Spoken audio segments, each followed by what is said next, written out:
चलिए मैं इसको पढ़ देता हूँ। विष्णुगुप्त जी लिखते हैं कि the society of Muslim brothers, जिनको भारत में या विश्व में ब्रदरहुड भी कहते हैं, भारत हिंदुत्व और मोदी के संदर्भ में एक बड़ी चिंताजनक बात कही है। The society of Muslim brother को संक्षेप में मुस्लिम ब्रदरहुड कहा जाता है। दुनिया के मुसलमानों का यह सबसे बड़ा राजनीतिक संगठन है। दुनिया के मुसलमानों का सबसे बड़ा राजनीतिक संगठन है, जिसकी उपस्थिति न केवल अरब की दुनिया में है बल्कि मुस्लिम देशों में भी है। मुस्लिम ब्रदरहुड समय समय पर गैर मुस्लिम देशों को कैसे मुस्लिम देश में तब्दील किया जाए उससे संबंधित तौर तरीके जारी करता रहा है। मुस्लिम ब्रदरहुड ने सोशल मीडिया पर एक पोस्ट डाला था। उस पोस्ट में भारत के मुसलमानों को चिंता न करने की बात कही है और कहा है कि नरेंद्र मोदी तो क्या, भाजपा व संघ और कोई भी भारत को मुस्लिम देश बनने से नहीं रोक सकता। केवल 10 साल में भारत मुस्लिम राष्ट्र बन जाएगा। उसने कहा कि अलकायदा, तालिबान, इस्लामिक स्टेट के रास्ते अलग अलग हैं, पर दुनिया को इस्लाम के झंडे के नीचे कैद करने के रास्ते एक ही हैं। इससे और बड़ी बात क्या ला सकते हैं? इससे और बड़ी बात क्या ला सकते हैं? आप ध्यान से सुनिए। इससे और बड़ी बात क्या ला सकते हैं? मतलब खुलकर के ये बात उसने कह दिया है। अब आरएसएस और भाजपा डीएनए मिला रही है। आरएसएस और भाजपा डीएनए मिला रही है, डीएनए। लेकिन डीएनए कहां है, इस पर आरएसएस और भाजपा वाले कुछ बोले ना। चलिए, भारत को इस्लामिक देश में तब्दील करने के लिए अलकायदा, तालिबान, इस्लामिक स्टेट यानी आईएसआईएस और बोको हरम, हमास और हिजबुल्लाह जैसे सभी मुस्लिम संगठन एक हैं और अपने अपने ढंग से प्रयासरत हैं। सिर से तन जुदा की अभी तो झांकी है, आंधी तो 10 साल बाद आएगी जब भारत को तलवार के बल पर मुस्लिम देश घोषित कर दिया जाएगा। ये मुस्लिम ब्रदरहुड के लेख में मिला है ये बात। मुस्लिम ब्रदरहुड के इस अवधारणा के पीछे भारतीय मुसलमानों की सक्रियता और उसकी विखंडन,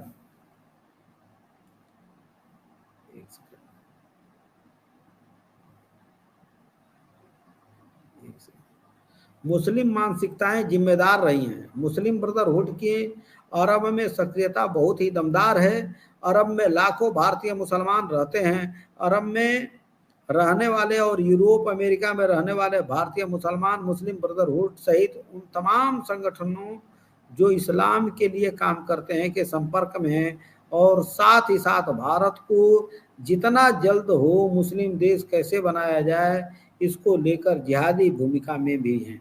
इसके अलावा भारत में रहने वाली मुस्लिम आबादी के युवा वर्ग भी सोशल मीडिया के माध्यम से अरब के मुस्लिम संगठनों के साथ जुड़े हुए हैं। भारत के मुस्लिम युवा वर्ग छोटे छोटे झगड़ों और पहलुओं पर भी सोशल मीडिया के माध्यम से भारत अरब की दोस्ती खराब करने और भारत की छवि धूमिल करने के रास्ते पर चलते हैं। कई अवसर ऐसे भी आए हैं जब अफवाहों के बल पर अरब के मुस्लिम शासकों ने भारत से नाराजगी दिखाई है। अफवाहों के बल पर कई ऐसे मौके आए हैं जब अफवाहों के बल पर ऐसा हुआ है। मुस्लिम ब्रदरहुड की यह अवधारणा किंतु परंतु से परे है। भारत 10 साल के अंदर ही मुस्लिम राष्ट्र बनने वाला है। भारत को मुस्लिम राष्ट्र बनाने से नरेंद्र मोदी तो क्या अन्य कोई भी रोक नहीं सकता। 10 साल के अंदर में ही जो कुछ अफगानिस्तान में हो रहा है, जो कुछ पाकिस्तान, लेबनान और सीरिया जैसे देशों में हो रहा है, वह सब भारत में भी होगा। यानी कि भारत में 10 साल के अंदर शरीयती मुस्लिम शासन की व्यवस्था होगी। शरीयती मुस्लिम शासन की व्यवस्था का विरोध करने वाले लोग सीधे तौर जवा हलाल कर दिए जाएंगे। जो सक्षम होंगे ये यूरोप जाकर शरण लेंगे। हिंदुओं ने लालच में जितनी संपत्तियां बनाई है वंश के भविष्य के लिए जितनी चल और अचल संपत्तियां बनाई है वे सभी धरी की धरी रह जाएंगी। जब कोई देश अराजकता का शिकार हो जाएगा, ध्यान रखना, बहुत पैसा जोड़ रहे हैं हिंदू लोग आजकल, बहुत पैसा जोड़ रहे हैं, खूब पैसा जोड़ रहे हैं। मैं थोड़ा सा इसको फिर से पढ़ देता हूं। हिंदुओं ने लालच में जितनी भी संपत्तियां बनाई हैं, बहुत महत्वपूर्ण बात है, ध्यान से सुनिएगा, हिंदुओं ने लालच में जितनी भी संपत्तियां बनाई हैं, वंश के भविष्य के लिए जितनी चल और अचल संपत्तियां बनाई हैं, वे सभी धरी की धरी रह जाएंगी। जब कोई देश अराजकता का शिकार होता है तो अंतर्राष्ट्रीय स्तर पर उसके रुपए का वैल्यू सिर्फ कागज भर रह जाता है। इसलिए जब भारत इस्लामिक देश होगा तो बैंकों में रखा रुपया सिर्फ कागज का टुकड़ा जैसा ही होगा। विभाजन के बाद पाकिस्तान से क्या हिंदू सभी संपत्तियां छोड़कर नहीं भागे थे? धीमी गति से नहीं बल्कि बहुत तेजी गति से भारत मुस्लिम राष्ट्र बनने के लिए तत्पर है। हलाल जिहाद को देखिए, हलाल जिहाद करोड़ों रुपयों का खेल है। एक आयुर्वेद की कंपनी है, उसका नाम है हिमालयन, ध्यान से सुनिए, हिमालयन की बड़ी अच्छी अच्छी लोग दवाई खाते हैं आजकल हिंदू लोग। तो कंपनी है हिमालयन, हिमालयन ने एक सर्टिफिकेट जारी किया है। उस सर्टिफिकेट में उल्लेखित बातें यह है कि वह पूरी तरह से इस्लामिक कानून और इस्लामिक संस्कृति का पालन करता है। उसके आयुर्वेद प्रोजेक्ट पूरी तरह से हलाल हैं, हलाल है, हिंदुओं हलाल खा रहे हो, हलाल है। और यानी कि इस्लामिक संस्कृति के अनुसार हलाल सर्टिफिकेट उसी कंपनी को मिलता है जो कंपनी हलाल यानी इस्लाम के निर्धारित मापदंड को पूरा करती है। रामदेव की पतंजलि ने भी हलाल सर्टिफिकेट हासिल कर लिया है। रामदेव की स्वराज्य लाओ देश बचाओ, स्वराज्य लाओ देश बचाओ, स्वराज्य लाओ देश बचाओ, हलाल अपनाओ, मुस्लिम बन जाओ। परम पूज्य देश के सबसे सुंदर, आज ही हमसे कोई करा महाराज हम तो गौ माता का घी खाते हैं, केवल पतंजलि का। मैंने कहा कि जरा उस पर देखना हलाल तो नहीं लिखा हुआ है, कहीं गाय की चर्बी से ही तो नहीं बना दिया गया है। देख लेना, हलाल का मतलब गाय की चर्बी से भी बनता है घी, देख लेना हिंदुओं, देख लेना। मैं साफ बोल रहा हूं, हो सकता है कि मेरे ऊपर इस पर थ्रेट आवे, लेकिन दुनिया में कोई नकार नहीं सकता कि भारत में जितना देसी घी गाय के दूध से बनता है उससे ज्यादा देसी घी गाय के चर्बी से बनता है। कोई नहीं नकार सकता इसको, थोड़ा सा भी विवेक रखता हो तो ध्यान रखना। इसलिए थोड़ा आंखें खोल लेना, ढंग से आंखें खोल करके बात करना। तो मैं ये कह रहा था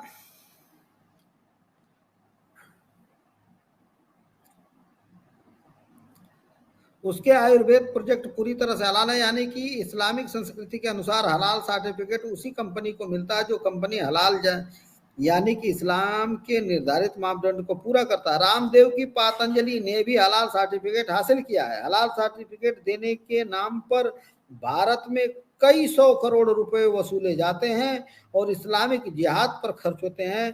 लव जिहाद, धर्मांतरण और सिरतन से जुदा जिहाद पर खर्च होते हैं। क्या उस देश को कोई बचा सकता है जहां पर तिरंगा यात्रा निकालने पर मुस्लिम समुदाय हिंसक होकर हत्या कर देते हैं? चंदन गुप्ता की हत्या क्या आप भूल गए? चंदन गुप्ता की हत्या मुसलमानों ने की थी, दंगे मुसलमानों ने की थी, पर दर्जनों हिंदुओं को जेल भेजा जाता है। सिरतन से जुदा का जिहाद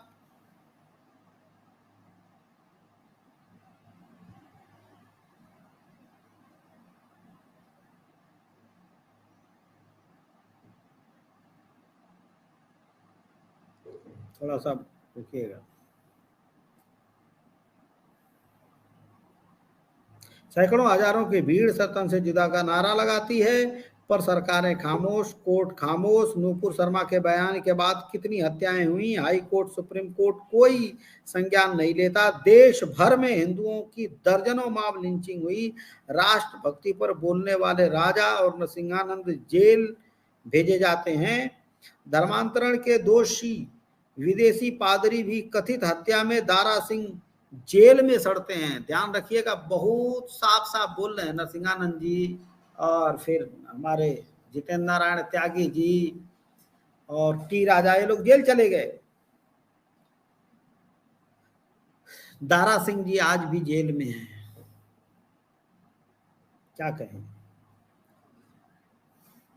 जाते हैं। धर्मांतरण के दोषी विदेशी पादरी की कथित हत्या में दारा सिंह जेल में सड़ते हैं, पर लक्ष्मणा सरस्वती के हत्यारे ईसाई मिशनरियां और पादरी खुलेआम धर्मांतरण का खेल खेलते हैं। संवैधानिक पद पर बैठा हामिद अंसारी तिरंगे को सलामी देने से इनकार कर देता है। कोई भी राष्ट्रभक्त राष्ट्रभक्ति की आवाज उठाता है तो वह सीधे जेल जाता है, हनुमान चालीसा पढ़ने पर जेल भेजा जाता है। पर जहां पर सरेआम गौ हत्या होती है और सरेआम कहा जाता है कि गाय का मांस खाना हमारा जन्मसिद्ध अधिकार है। केरल में कांग्रेसी इस नीति को दिखाने के लिए सरेआम गाय के बछड़े को काट कर खिल्ली उड़ाते हैं। हम पश्चिम बंगाल, केरल, बिहार, राजस्थान जैसे राज्यों की बात नहीं करते। आप सिर्फ देश की राजधानी दिल्ली के दर्जनों इलाकों में घूम घूम कर देख लीजिए।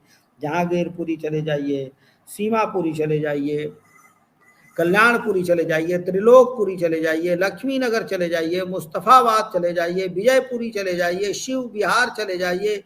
आपको पता चल जाएगा कि आप बिहार के किशनगंज और अररिया घूम आए। पश्चिम बंगाल का कोई क्षेत्र घुमाइए। राजस्थान के कई जिलों से हिंदुओं का पलायन जारी है। पर्व त्योहारों पर हिंदुओं को प्रतिबंधित कर दिया गया है, हिंसा का शिकार बना दिया गया है। दुनिया में सिर्फ भारत ही एक ऐसा देश है जहां पर बहुसंख्यक ही पीड़ित है और मुस्लिम हिंसा का शिकार है। देश के हजारों सरकारी स्कूलों को इस्लामिक स्कूलों में बदल दिया गया है। क्या पाकिस्तान जिंदाबाद के नारे नहीं लगाए जाते? क्या पाकिस्तान झंडे भारत में नहीं फहराए जाते? नरेंद्र मोदी अपना खतना भी करा लेंगे तो भी एक भी मुसलमान भाजपा को वोट नहीं देगा। मुसलमान सिर्फ अपना लक्ष्य देखता है, अपना इस्लाम देखता है। मुसलमानों को अपने इस्लाम की कीमत पर कोई भी सुविधा या फिर लालच नहीं चाहिए। मुसलमानों को सिर्फ मोदी का कटा हुआ सत्ता सिर चाहिए, पर हिंदुओं को 15 लाख चाहिए। इस्लाम में 72 फिरके यानी कि जातियां हैं, इनमें खूनी जंग होते हैं, एक दूसरे की हत्या करते हैं, पर ये इस्लाम पर कोई प्रश्न खड़ा नहीं करते। परस्पर हिंसा और घृणा के लिए इस्लाम को दोषी नहीं ठहराते।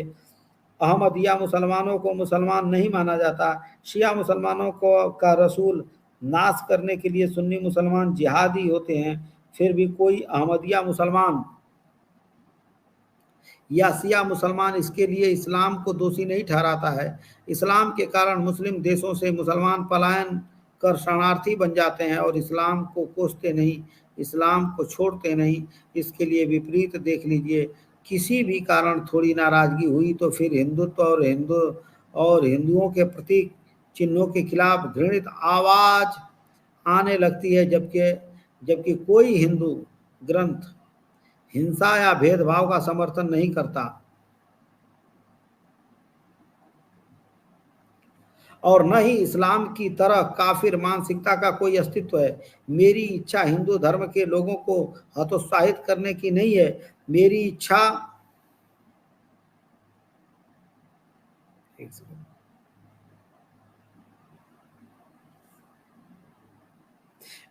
हिंदू धर्म के लोगों को हतोत्साहित करने की नहीं है। मेरी इच्छा इस्लाम के डर को दिखाने की नहीं है।